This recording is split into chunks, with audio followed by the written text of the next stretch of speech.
Hello, everyone. So, in this short video, I will be discussing how to compute your withholding tax on rent. So, if you are leasing your office and you are paying rent to your lessor, you have to remit the withholding tax every month. So, meron tayong BAR form 0619E. Just adjust my camera. Okay. So, BAR form 0619E. So, ang deadline dito is 10th day of the next month. So, for example, if it's for August, then the deadline will be September 10. So, let's just say your rent is 12,000. Okay? So, para ma-compute yung withholding tax on rent, we are going to look at the resibo ni lessor. So if si lessor is VAT registered or non-VAT registered. So magkaiba po yung tax base natin if it's non-VAT or VAT. So again, if the stipulated rent is 12,000 and this is VAT inclusive, you have to remove first the VAT component. So since the 12,000 is VAT inclusive, remove the VAT. So how do we remove the VAT or how do we compute kung magkano yung amount na exclusive of VAT? So this one is 12,000 divided by 1.12. Okay? And if the 12,000 stipulated rent is non-VAT, as is yung tax base natin na 12,000. Okay. So dito muna tayo. If this is inclusive of VAT, again, we have to remove the VAT component.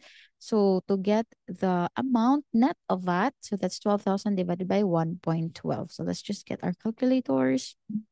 So 12,000 divided by 1.12 is 10,000. So sulat natin dito, 10,714.29. So that one will become our tax base. If our rent is VAT inclusive, then our tax base should be 10,714.29.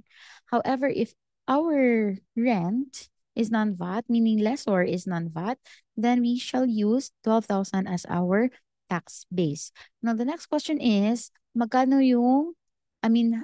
is the tax rate for rent, withholding tax rate for rent? So that will be 5%. Okay, so multiply 5% with your tax base. So again, as computed here, 10,714.29. So therefore, if VAT si lessor, our withholding tax should be, so just multiply this one by 5%, 535.71. So this one is 535.71. And if it's non-VAT, so we are going to use the 12,000 times 5%. So that will be 600. So 600.